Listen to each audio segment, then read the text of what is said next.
The thesis was a very complicated mathematical exposition of the very simple idea that a market will work. If you can measure the emissions accurately, and you understand the relation between what's coming out of the smokestack and what is sitting in the atmosphere, that you have a model of the atmosphere that works, then you can define a set of emission permits, and if you let people trade those permits, you will have the very nice property that it weeds out all of the measures to reduce emissions that are excessively costly and provides a motivation for everything that is relatively inexpensive.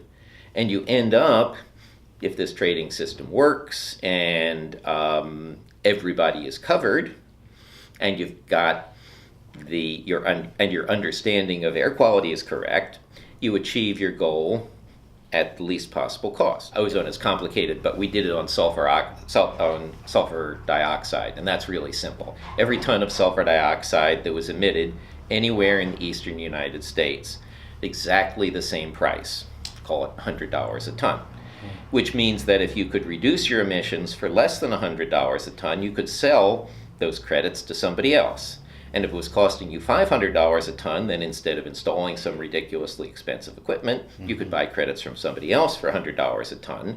Since there were only as many credits issued as you could allow, that is, you figured out if we want to keep the concentration down to X, we can only have, I can't remember what the number was, 20 million tons of sulfur oxides emitted in the eastern United States. So that's all the licenses, all the permits we will print. And then people can buy them, sell them, put out the sulfur oxides wherever they want them. But we know that nobody will spend more than 100, and that'll establish a price. And we don't know what the price is in advance, but we know that it will be sufficient to achieve the target because there's scarcity. Emission trading works well if you can define a property right very clearly, because that's what the permit is. So if the permit is to emit a ton of sulfur oxide at any location in the United States, which worked out pretty well, then it's not that hard to set. Then you can set up a trading system that works extremely well. If you're talking about agricultural runoff, you have to measure it. You have to be able to enforce the property right. That is, you have to be able to tell whether or not somebody is putting out a ton of phosphorus into the bay. And you have to know what the phosphorus does in the bay. And so you have to get the science right. And if you don't really understand the science, you can make some compromises to do the best you can with the science. But I don't think there's any escape from from the necessity to be able to monitor either the emissions or something that's very, very closely connected with the emissions. The reasonable degree of accuracy, and in a way that doesn't give anybody an incentive to fudge. But you can figure out, okay, we now think that we have X million tons of phosphorus coming from farmland into the bay. We think that we think that it's likely that would need to be cut in half in order to kind of get water quality toward the level. No, there's an interim goal of cutting it in half. Let's call it that. Well, if that's the interim goal, and you simply regulate phosphorus use with the phosphorus management tool to a level like that, all the cost is borne by the farmer.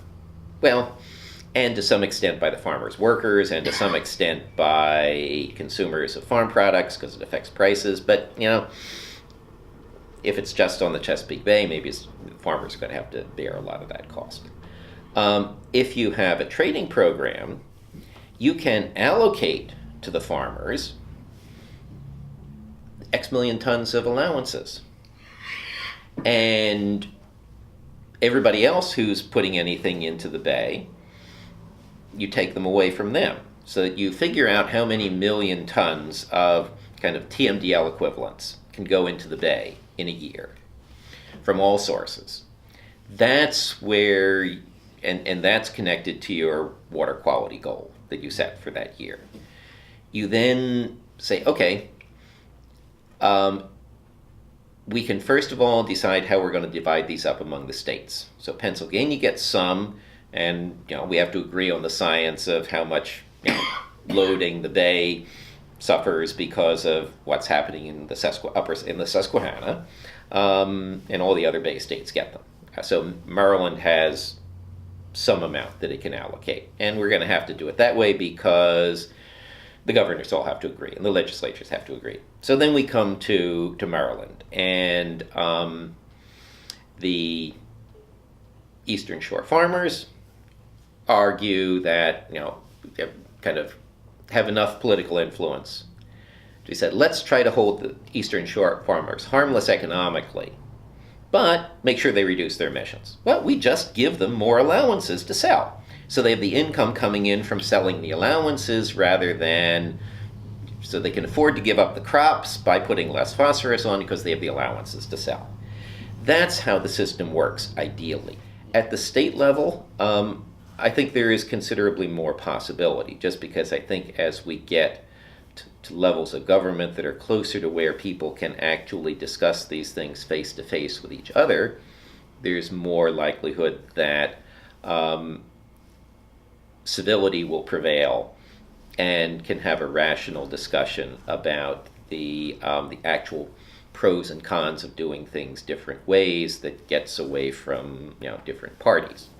And when I talk to my friends about it here in Talbot County, I get the impression that these are divisive issues about how to deal with the bay, and owners of waterfront property and farmers and the town councils clearly have different interests about who should bear the costs.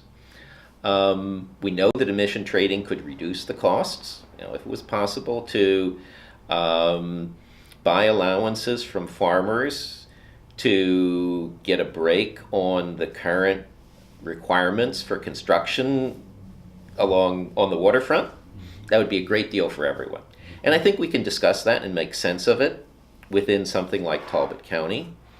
When we get to a state that has so many fractures along party lines, I'm less sure that we can accomplish it. I've seen nothing about Governor Hogan that doesn't make me think that he would be interested in cost-effective approaches to dealing with major problems for the state. Actually, Environmental Defense Fund was the other reason that we got an emission trading program for sulfur oxides. So there's absolutely no reason why an environmental organization shouldn't be as interested in keeping the cost down as they are about achieving the goal. I mean, we're always going to have a fight about where should we set the goal, and at what point does it cost us more to clean up the Chesapeake than it is worth. Mm-hmm. And there are many, many dimensions to that argument.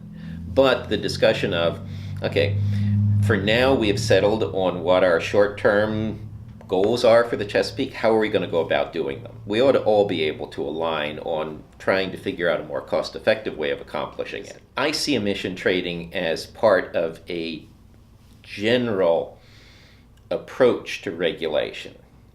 And so in the past 6 years, we've been clearly on a downward trajectory nationally, that we have replaced the notion of market-based emission trading or other incentives with just pure command and control technology-based regulation. And it's clearly it's happening both in energy and environmental areas, and my colleagues who work on labor markets and other things see exactly the same thing, that we are, if in the 70s we were in a swing away from regulation, understanding how the market can accomplish things better, at least in terms of the use of the executive authority of the president, right now we're swinging in exactly the opposite direction, toward more and more use of regulation and simply giving up on setting overall targets and using market-based policies to achieve them, or to even using market-based policies to figure out how much it's worth doing. At least in particular areas. How much should we be doing to automobiles versus electric power versus other things? And so I think we've been moving in the wrong direction there, and we've been moving away from emission trading as a consensus between the right and the left.